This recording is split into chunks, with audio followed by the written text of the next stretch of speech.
এখন বাজে 7টা। একটু আগে ঘুম থেকে উঠে বাথরুম গিয়ে এখন মুখ টুক ধুয়ে দাঁত ব্রাশ করে মুখ টুক ধুয়ে আসলাম। কী বলো তো সমস্যা, চারদিক দিয়ে সমস্যা। পুরো এতদিন মুখে ব্যথা ছিল, শুধু এখানটায়, এটাতে এখনও কমার কোনো নামগন্ধ নেই। এখন আবার দাঁতে ব্যথা হয়ে গেছে, কোনায় যে দাঁত ওটায় ভীষণ ব্যথা হচ্ছে। জানো কী করবো কিছু বুঝতে পারছি না। যত সব সমস্যা আমার সাথে, একদম বাইরে ভীষণ রৌদ্র উঠে গেছে। এখন আবার বাবু আজকে আবার হিসু করে দিয়েছে, পুরো তোষক সব ভিজে গেছে। এখন আবার ওগুলো বের করতে হবে, কোথায় শুকাতে দেবে এটাই বুঝতে পারছি না। এখানে একটা দড়ি ছিল, দড়িটাও খুলে দিয়েছে।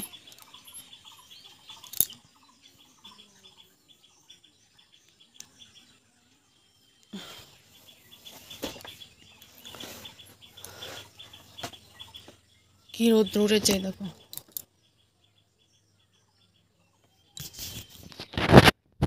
আজকের ব্লগটা সকাল থেকে স্টার্ট করলাম, সবাই সাথে থেকো। ভিডিওটা প্রথম থেকে শেষ পর্যন্ত দেখার অনুরোধ রইল সবার কাছে। কী করি বা না করি সেটাই তোমাদের কাছে শেয়ার করবো, সবার পাশে থেকো। তো নমস্কার বন্ধুরা, শুভ সকাল। তোমরা সবাই কেমন আছো? আশা করছি যে যেখানে আছো ভালো আছো, সুস্থ আছো। তোমাদের সবার আশীর্বাদে আমি মোটামুটি ভালো আছি, তবে পুরোটা ভালো নেই। কোচবিহার জেলার ছোট্ট একটি গ্রাম থেকে আমি বলতে নিয়ে চলে আসলাম আরও একটি নতুন ভিডিও। প্রতিদিন নতুন নতুন ভিডিও, কিছু নতুন ভিডিও আনি। যদি তোমাদের ভালো লাগে,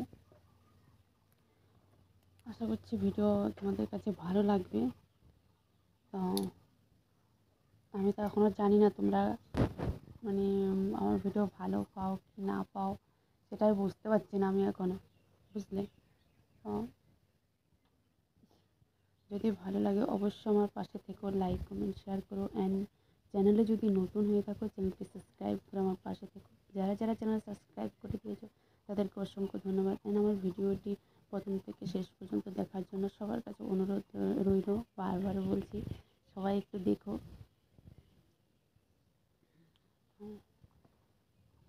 হ্যাঁ, কালকে রাত্রিবেলা চলে যেতে চাইছিলাম, মা বোনও বাজারে গেছিলো তো স্কুটি নিয়ে। তো ভেবেছিলাম যে একসাথে চলে যাব, কী বলো তো, রেডি হয়ে গেছিলাম, সব কিছু রেডি করে বের করে নিয়েছি। মা নিয়ে যায়নি, আগে চলে গেছে, মা নিয়ে যায়নি। বলছে যেতে হবে না, কাল শনিবার ছিল, তাই জন্য কাল নিয়ে যায়নি। আর আজকে আবার এখানে পাশে কাকাদের বাড়িতে বৈষ্ণব সেবা আছে, তার জন্য আরও বেশি নিয়ে যায়নি। বলছে বৈষ্ণব সেবা আছে, আবার আজকে আসতে হবে, তার জন্য। তো এখনও সকাল থেকে কিছু খাইনি, ওষুধ খেতে হবে। আর গরুগুলো বের করতে হবে, গরু ছাগল এগুলো বের করতে হবে। দেখি না পারলেও এগুলি করতে হবে, জানো তো। এখানে আসলে আমার আশা পড়ে থাকে, কিছু করার নেই, করতে তো হবে। নিজের বিক্রি করে দিতে বলছি, সেটাও করছে না। বাবু এখন চলে গেছে আবার ভাইয়ের সাথে দোকানে। যে কাপড় চোপড় অনেকটা বের করে নিয়েছে, এগুলো ধুয়ে। আমার ওই সামর্থ্য নেই যে এখন আমি ওগুলো ধুয়ে দেবো, তো যারা আছে ওরা ধুয়ে দেবে না, এরকম। যার বলে না, যার কী বলে, একটা শ্লোক বলে তো আমাদের মধ্যে, নিজেরটা নিচে পরিষ্কার, এমনি গা সুন্দর, এটা বলে। আরেকটা অক্ষর আছে কি সেটা আমি বলতে পারছি না। তো নিজেরটা নিজে করবে, আর কী বলবো, কিছু বলারও নেই। সবার পাশে থেকো, এটাই বলছি। চলো, ভিডিওটা বেশি বড় হয়ে যাচ্ছে সকালবেলাতে, তো আর যে ভিডিও করব সেটা কোথায় যাবে। চলো তো বন্ধুরা, আর ভিডিও করার শেষ শক্তিতে ছিলাম না যে তোমাদের কাছে কিছু শেয়ার করি। তো অনেক কাজ করলাম, ভেবেছিলাম যে তোমাদের কাছে শেয়ার করব, আর স্ট্যান্ডটাও নেই, সেজন্য আর বেশি মাথা ঘামাইনি আর কি। কাপড় চোপড় ধুয়েছি, ভাত রান্না করেছি, বেগুন দিয়ে আলু দিয়ে ভাজা করেছি, তারপরে আলু ভাজা করে চিড়ে দিয়ে নাড়িয়ে নিয়েছি আর কি, ওগুলো খেয়েছি। তো কিছুই তোমাদের কাছে শেয়ার করা হয়নি। বেগুন আলু রান্না করেছি। আর চান দান করে একটু শুয়েছিলাম, মানে আজকে শরীরটা এত ম্যাচ করছে, মানে আর ভালো লাগছে না। তো খাওয়া দাওয়া করে এখন শুতে এসেছি আর কি।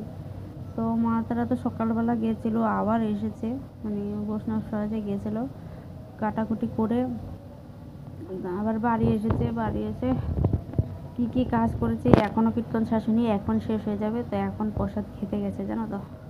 আমি বললাম যে আমার জন্য একটু প্রসাদ নিয়ে এসো, আমার ইচ্ছে করছে না, মানে আমার শরীরটাও ভালো নেই, ইচ্ছে করছে না, যদি একটু ঘুমোতে ইচ্ছে করছে, কিন্তু ঘুমোতে এসেছি, আমার ঘুম পাচ্ছে না। কী করবো বলো, আবার বিকেলবেলাতে ভাবছি বাড়ি চলে যাব, কতদিন থাকবো এখানে বলো। বাড়ি যাবো, দেখি কী করি, যদি যাই তো জানতে পারবে।